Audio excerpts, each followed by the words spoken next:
Today, I'm going to be presenting a portion of my research on Philip Glass's first book of piano etudes. This project originated with my longtime love of his music, having first heard a recording of his string piece, Company, as a teenager. First, I'll share some brief background and context for Philip Glass, minimal music, and the piano etude as a fixture within our repertoire. Next, I'll explain my thoughts and approach to the performance and interpretation of this music as I've studied it over the past months. I'll also share the methodology behind my research and analysis and the parameters I've used to guide and canvas understanding of this music. Philip Glass was one of the principal figures in the establishment of minimalism in New York in the 1960s. At the outset of this project, I really set out to fully understand minimalism as a style and a movement. It's a style of composition that's characterized by an intentionally simplified rhythmic, melodic, and harmonic vocabulary. There's a lot of emphasis on repetition and very small consonant harmonies material. I think minimalism often has a bad reputation for being doggedly repetitive and too simple. A critic at the New York Times once complained that Philip Glass never had a good idea that he didn't flog to death. I knew there had to be more to this music than simple repetition, hence my research into these pieces. At the genesis of his musical career, Philip Glass was really dissatisfied with the types of modern music that people were writing. He moved to Paris to study with Nadia Boulanger, and at that time it really unlocked this new style of minimalism that came to fruition in the 1960s and beyond. Philip Glass disliked the label minimalism and preferred to be called a composer of music with repetitive structures, and overall still considered himself a classicist. I find this very noteworthy in where minimalism fits in the canon of musical repertoire.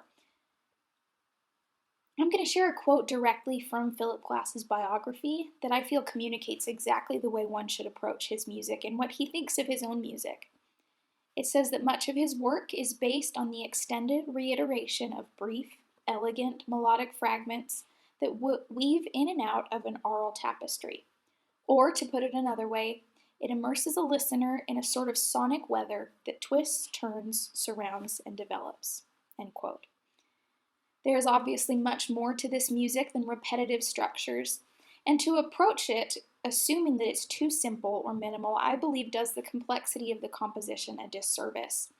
My goal in my research and analysis has been to canvas all the complexity and finesse details in the Etudes composition and to understand them in the context of minimalism and Philip Glass himself. In addition to identifying the piano technique each etude is intended to exercise, I also wanted to do a deeper analysis into the music itself, both to enhance understanding and also to inform performance. To date, there are over a dozen complete recordings of this piece by many different pianists, including Philip Glass himself. As I dove into listening and studying all these recordings, I was struck by the wide variety of interpretations of the music. I found a great discrepancy in tempi, use of pedal, articulation, and phrasing. This led me to deeply consider my own interpretation and performance. I wanted to both honor the composer's intentions, but also my own personal relationship with the pieces as a musician. Through my research, I've often noticed two prevailing approaches to the performance of minimal music. The first is very abstract and atmospheric, uses a lot of pedal. And then in complete contrast, the second is highly dry and rhythmic and really emphasizes the mathematical nature of repetition. In order to get a full, satisfying performance of minimal music, I have found, as with most things, that a balance of these two approaches provides the most effective performance. However, I didn't want my performance and interpretation to be arbitrary, so I've devised a 5-layered system of analysis to both inform my performance and enhance my in-depth knowledge and understanding of the music. And I'm going to share with you that methodology that I've worked from now. The first musical characteristic that I really sought to analyze was the use of time signature and rhythmic placement. Glass is very deliberate in the way he uses time signatures. A lot of modern and especially minimal music is written unmeasured, and certainly the repetitive nature of the music lends itself to that. However, his frequent use of mixed or non traditional meter and the way the music is placed and emphasized within these meters provides fantastic musical tension and energy. The second thing is articulation. One of the greatest tools in the score is Glass's deliberate and constant use of slurs. There is absolutely no pedal marked in this score, and other articulation direction is very sparse. So these slurs offer the primary direction in the interpretation of the music. The third is harmonic language. While these pieces are very consonant, Glass forgoes traditional tertian harmony. The music is full of modal changes, planing, and use of the overtone series. I find it noteworthy that Philip Glass names Franz Schubert, as his favorite composer. Also, kind of interesting, though not totally applicable, is that Glass and Schubert share a birthday. If you're familiar with the piano music of Schubert, unexpected harmonic changes are the lifeblood of his music. This lyrical musicality is enhanced by surprising modulation. In the same way, emphasizing these harmonic changes in this Philip Glass music creates wonderful musical color in performances.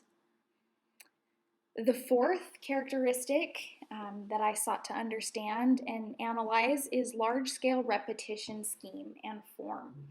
In the same way that we would analyze the sonata allegro form in Beethoven, mapping the macro construction of these pieces is essential to complete understanding. The very essence of minimalism is taking a very, very small cell and then repeating it and transforming it. And I found that understanding those transformations really informed understanding and performance.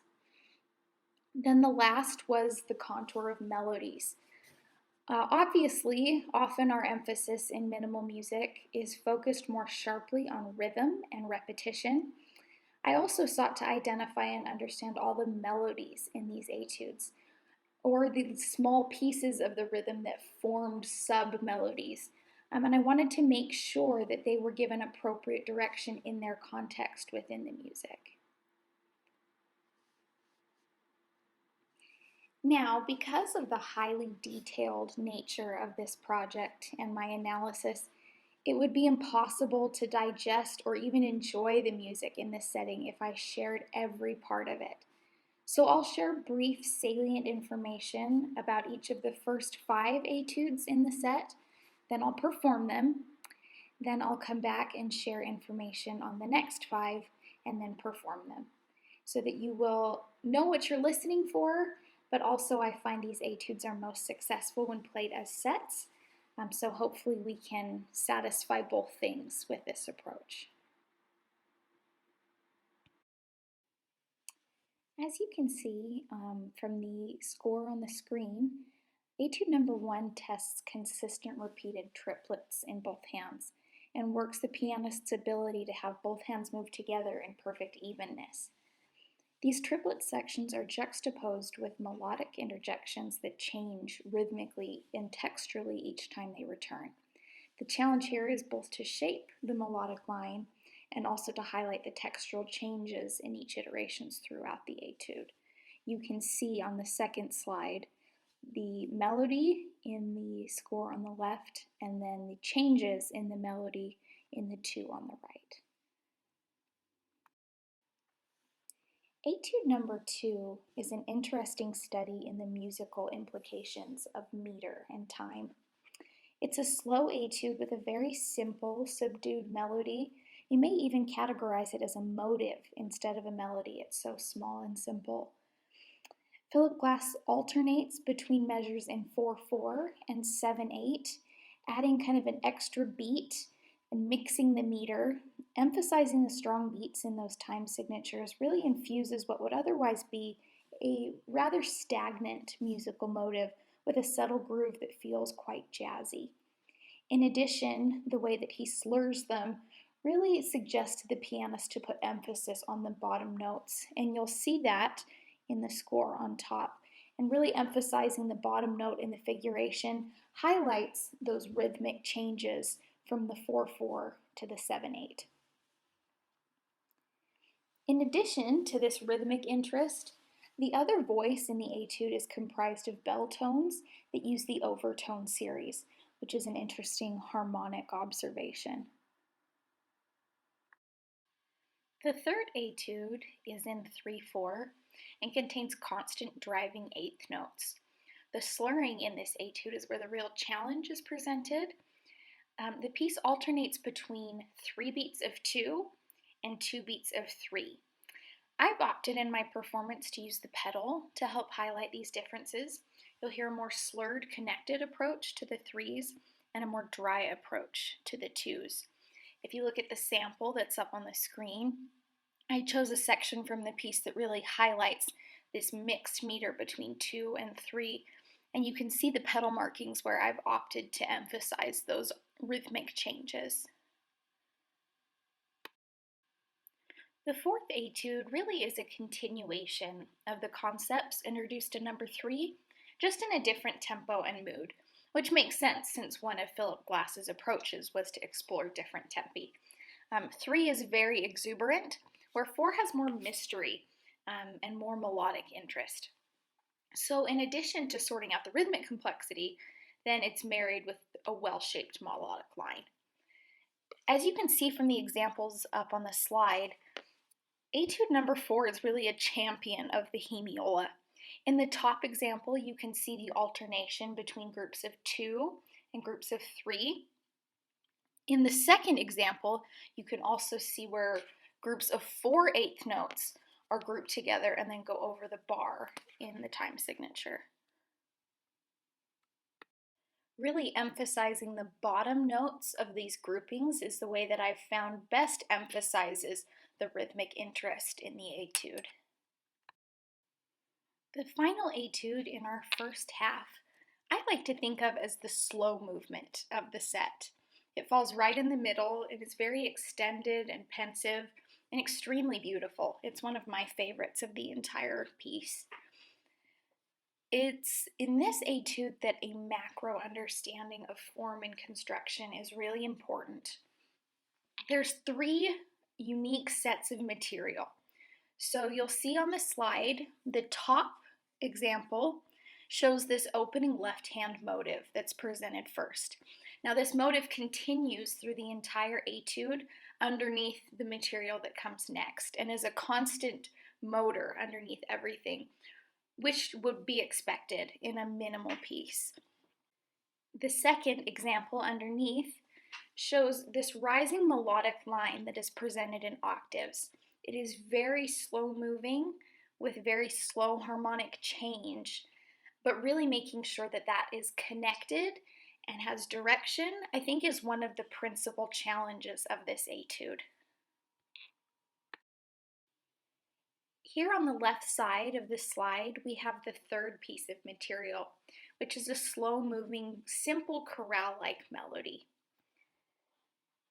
Now, if you look to the example on the right side of the screen, once these 3 sets of material have been presented, they are then put together on 3 staves and presented all at once on top of one another. Of course, the challenge here is trying to preserve the melodic, directional integrity of each line while trying to play it all with only 2 hands.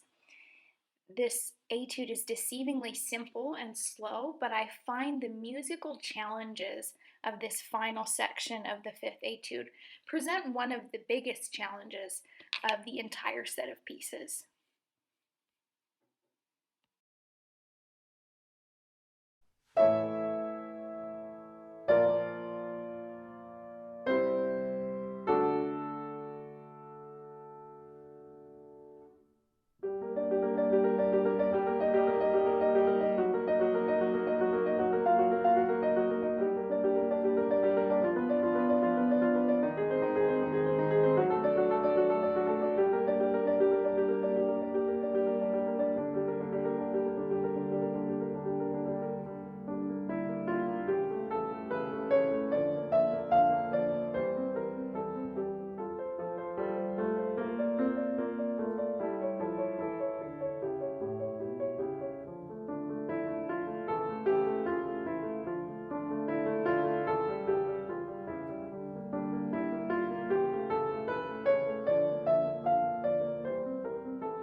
Okay, now we're back to discuss the last five of the set, starting with etude number 6.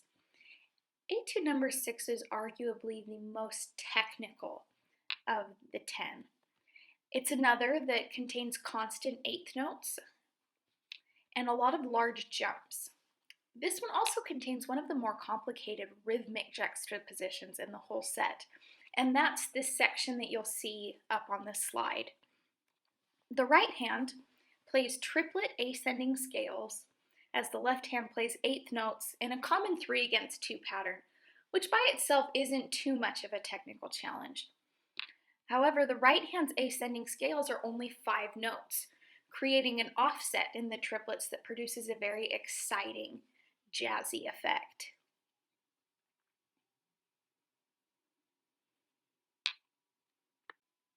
Speaking again about large scale construction, etude number 6 is interesting because it produces a musical palindrome. If you listen to the etude as it's performed, it starts with repeated eighth notes, then those repeated eighth notes open up into an ascending melody, then that comes back in triplets. We open up into a large octave section. Then comes the rhythmic jazz challenge that I just described.